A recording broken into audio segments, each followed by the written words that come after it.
So ഇന്ന് Italian സീരിയയിൽ യുവന്റസിന് സ്പെസിയ എന്ന ക്ലബ്ബുമായിട്ടുള്ള ഒരു മാച്ച് ഉണ്ടായിരുന്നു.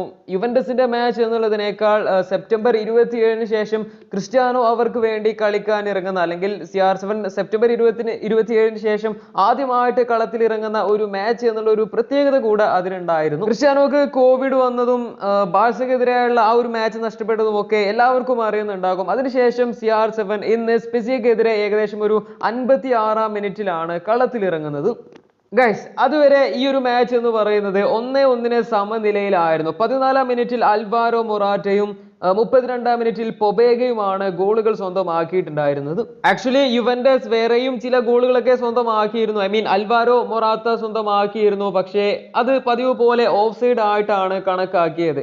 ഈ സീസണിൽ യുവന്റസിന് വേണ്ടിയിട്ട് റീസൈൻ ചെയ്തതിന് ശേഷം മൊറാട്ട 6 മത്സരത്തിൽ നിന്ന് 10 ഗോളുകളാണ് ആക്ച്വലി സ്വന്തമാക്കിയിരുന്നത്. എന്നാൽ അതിൽ 6 ഗോളുകൾ ഓഫ് സൈഡ് ആയിട്ടാണ് പരിഗണിച്ചത്. അതായത് അദ്ദേഹത്തിന്റെ പേരിൽ പലരും പറഞ്ഞതുപോലെ മൊറാട്ട. എനിവേ, ക്രിസ്ത്യാനോ 56-ാം മിനിറ്റിൽ കളത്തിൽ ഇറങ്ങിയതിനു ശേഷം വെറും 3 മിനിറ്റുകൾക്കുള്ളിലാണ് ആദ്യത്തെ ഗോൾ അദ്ദേഹം സ്വന്തമാക്കിയത്. അത് അൽവാരോ മൊറാറ്റയുടെ അസിസ്റ്റിലായിരുന്നു. ക്രിസ്ത്യാനോ ഇറങ്ങിയതിനു ശേഷം യുവന്റസിന്റെ കളി ഫസ്റ്റ് ഹാഫിൽ നിന്ന് കുറച്ചധികം വ്യത്യസ്തമായിട്ട്, കുറച്ചുകൂടെ ഇൻട്രസ്റ്റിംഗ് ആയിട്ട്, അല്ലെങ്കിൽ അവർ കുറച്ചുകൂടെ പുഷ് ചെയ്ത് കളിക്കുന്നത് പോലെ തന്നെ ആയിരുന്നു ഫീൽ ചെയ്തത്.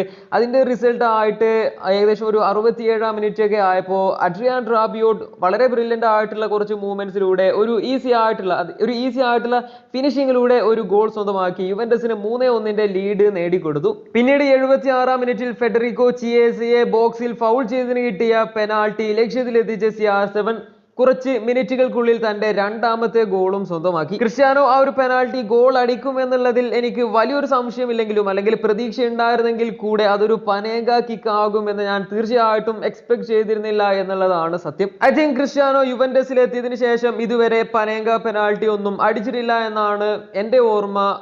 ആൻഡ് ഇത് അദ്ദേഹത്തിന്റെ ആദ്യത്തെ പനേഗ പെനാൾട്ടി കിക്ക് ആയിരിക്കും. ഏതായാലും ക്രിസ്ത്യാനോയെ സംബന്ധിച്ച് ഏകദേശം 35 മിനിറ്റോളം മാത്രമാണ് ഈ ഒരു ദിവസം അല്ലെങ്കിൽ ഈ ഒരു മാച്ചിൽ പിർലോ അവസരം കൊടുത്തത്. അതിന്റെ ഒരു റീസൺ അടുത്തതായിട്ട് വരുന്ന യുവേഫ ചാമ്പ്യൻസ് ലീഗ് മാച്ചിന് വേണ്ടിയിട്ട് അദ്ദേഹത്തെ തയ്യാറാക്കി വെക്കുക എന്നുള്ള ഒരു ലക്ഷ്യം തന്നെയാണ്. ഗൈസ്, അപ്പോൾ സ്പെസിയക്കെതിരെ ഇരട്ട ഗോൾ സ്വന്തമാക്കിയതോടെ ക്രിസ്ത്യാനോ ഇതുവരെ സീരിയയിൽ നേരിട്ട എല്ലാ 27 ക്ലബ്ബുകൾക്കെതിരെയും ഒരു ഗോളെങ്കിലും സ്വന്തമാക്കിയിട്ടുണ്ട് എന്നുള്ള ഒരു പുതിയൊരു റെക്കോർഡ് കൂടെ അദ്ദേഹത്തിന് കിട്ടിയിട്ടുണ്ട്. യുവേഫ നേഷൻസ് ലീഗിൽ പോർച്ചുഗലിന് വേണ്ടിയിട്ടാണ് ക്രിസ്ത്യാനോ കളിക്കുന്നത്. അവസാനമായിട്ട് അദ്ദേഹത്തിന്റെ ഫാൻസ് കണ്ടത്. എന്തായാലും ഈ ഒരു കാത്തിരിപ്പ് അത്ര മോശമായില്ല എന്ന് പറയേണ്ടി വരും, ഈ ഒരു റിസൾട്ടും ഈ ഇരട്ട ഗോളുകളും ഒക്കെ കാണുന്ന സമയത്ത്. പിർലോയെ സംബന്ധിച്ചും ഈ ഒരു വിജയം വളരെയധികം അത്യാവശ്യമായിരുന്നു. കാരണം കഴിഞ്ഞ കുറച്ച് മത്സരങ്ങളായിട്ടുള്ള ടീമിന്റെ റിസൾട്ടും പെർഫോമൻസും അത്ര മികച്ചതായിരുന്നില്ല.